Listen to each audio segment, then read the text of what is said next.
నా హృదయపూర్వక నమస్కారాలు. ఈ రోజున మన మాజీ ముఖ్యమంత్రి వర్యులు జగన్మోహన్ రెడ్డి గారు వారి ఆదేశానుసార ప్రకారం ప్రతి నియోజకవర్గంలోనూ అదేవిధంగా స్టేట్ మొత్తం కూడా రిలే నిరాహార దీక్షలు విద్యార్థుల ద్వారా నిధి నిరాశ చేయమని ఆదేశాల ప్రకారం చేస్తున్నాం. మనకి 45,000 పోస్టులు ఉంటే మెగా డిఎస్టీ చేస్తున్నామని చెప్పి 16,000 పోస్టులు పిలిచి దాంట్లో కూడా అవకతవకలు చేసి అవకతవకలు అంటే గీతం కాలేజీ వాళ్ళు ఇచ్చిన ఫేక్ సర్టిఫికెట్లు, వేరే వాళ్ళ సొంత కాలేజీ వాళ్ళు ఇచ్చిన ఫేక్ సర్టిఫికెట్లు పెట్టి 450 మంది స్పోర్ట్స్ టెట్ కూడా పాస్ అవ్వని వాళ్ళకి ఉద్యోగాలు ఇవ్వడం జరిగింది. దీని మీద సమగ్ర విచారణ జరపాలని మరి కోరితే ఇవాళ వరకు ముఖ్యమంత్రి గారు చంద్రబాబు నాయుడు గారు కానీ, లోకేష్ గారు కానీ, మరి ఇంకా ఉన్న ఆర్థిక మంత్రులు ఎలాంటి వాళ్ళందరూ ఎవరి ద్వారా కూడా ఎవరు ఏ విధమైనది ఈ పేద ప్రజల గురించి కానీ, ఈ డిఎస్సి 3 లక్షల మంది రాసిన డిఎస్సి రాసిన విద్యార్థుల గురించి కానీ, నిరుద్యోగుల గురించి కానీ పట్టించుకునే నాదులు లేదు.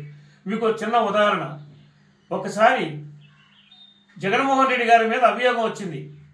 ఆ అభియోగానికి ఏ కారణాన్ని కానీ 2 కారణాల వల్ల అభియోగాలు వస్తే ఆ రోజున ఫస్ట్ అసెంబ్లీ హాల్లో నిండు అసెంబ్లీలో 2 రాష్ట్రాల అసెంబ్లీలో రాజశేఖర రెడ్డి గారు ఏం చెప్పారు, నా కొడుకైనా ఎవరైనా ఒకటే, నా కొడుకు మీద సిఐ ఎంక్వైరీ అంటే నాకు ఏ విధమైన అభ్యంతరం లేదు చంద్రబాబు నాయుడు గారు అని ఆ రోజున మీకు సమాధానం చెప్పిన మహానాయకుడు రాజశేఖర రెడ్డి గారు.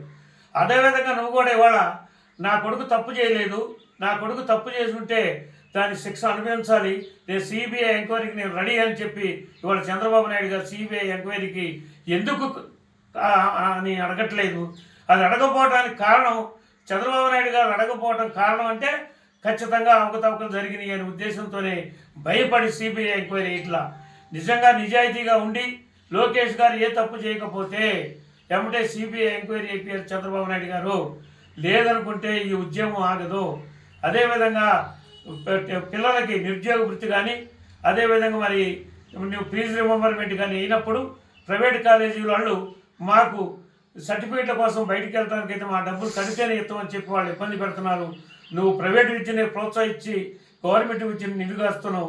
అందువల్ల మరి నీటి పరీక్షలో సెంట్రల్ గవర్నమెంట్ ఏ విధమైన నిర్ణయం కేంద్ర మంత్రి రాజీనామా చేయించారో మరి మోడీ గారు అదేవిధంగా చంద్రబాబు నాయుడు చిత్తశుద్ధితో నిజాయితీతో నీ కొడుకుని రాజీనామా చేయించి సిబిఐ ఎంక్వైరీ చేసి ఆ ఎంక్వైరీలో క్లీన్ షీట్ వస్తే మళ్ళీ ఆయన మంత్రి పదవి ఇవ్వచ్చు అని మాకు ఏ విధమైన అభ్యంతరం లేదని చెబుతూ ఎట్టి పరిస్థితుల్లో సిబిఐ ఎంక్వైరీ చేసి అతని నిజాయితీని నిరూపించాలని కోరుతూ ఈ ఉద్యమం తరతో ఆగదు. ఈ పేదల గుండెలు కొంతమంది మహిళా తండ్రులు అయితే వాళ్ళ రోదన ఒక్క మార్కులో మాకు అందుబాటులో మా ఉద్యోగంలో నేను జాయిన్ అవుతున్నాను అనుకున్న వాళ్ళు ఎంతోమంది నోళ్ళలో కూడుకొట్టిన చంద్రబాబు నాయుడు గారు, లోకేష్ గారు మీ కొడుకు చేసిన అవినీతి పనులకి డబ్బుల కోసం కక్కుర్తి పడిందని మీ వాడి మీద ఎంక్వైరీ చేసి నిజాయితీ నిరూపించుకోవాలని కోరుతూ ఈ ఉద్యమం ఇంతటితో ఆగదు. సెంట్రల్ గవర్నమెంట్ నీటి మీద ఎట్లా ఉందో ఈ రాష్ట్రంలో కూడా మేము ఇంకా పొరపాటు చేసాం, మేము ఒక 6 నెలల ముందే మొదలయ్యాలి. కానీ మాకు ఉన్న మీరు చేసే దారిద్ర్యాల వల్ల దౌర్జన్యాల వల్ల ఎవరిని పడితే సిదిలి అప్పలరాజు కానీ, అమ్మటి రాంబాబు కానీ, ఇంకొకటి కానీ వీళ్ళంతా అరెస్టుతో మరి మేము నాన్న ఇబ్బందులు పడుతూ రెడ్ బుక్ రాజ్యాంగానికి ఇబ్బంది పడుతూ లేట్ చేసాం. ఆ లేట్ కాకుండా ఎప్పుడో మొదలయ్యాలి. అయినప్పటికి మేము నష్టపోయింది ఏమి లేదు. ఎట్టి పరిస్థితుల్లో సిబిఐ ఎంక్వైరీ చంద్రబాబు నాయుడు గారు సిబిఐ కొడుకు మీద ఎంక్వైరీ చేసి నిజాయితీ రాజశేఖర రెడ్డి గారి కొడుకు మీద ఆయన జగన్మోహన్ రెడ్డి మీద ఎట్లా అయిందో అట్లా చేయాలని చెబుతూ ఇంకో ముఖ్యమంత్రి గారు మీరు చెబుతున్నారు ఎంతసేపు జగన్మోహన్ రెడ్డి గారి మీద కేసులు ఉన్నాయన్నారు. జగన్మోహన్ రెడ్డి గారి మీద 13 కేసులు ఉంటే ముఖ్యమంత్రి చంద్రబాబు నాయుడు గారి మీద 26 కేసులు ఉన్నాయి. అదేవిధంగా 40 లక్షల కోట్లు 50 లక్షల కోట్లు మరి రాష్ట్రానికి వచ్చేసి ఉద్యోగాలు వస్తాయన్నారు. కానీ మొన్న సెంట్రల్ గవర్నమెంట్ రాజ్యసభలో కేంద్ర మంత్రి గారు 6 లక్షల కోట్లు మాత్రమే వచ్చిందని ప్రకటించడం జరిగింది.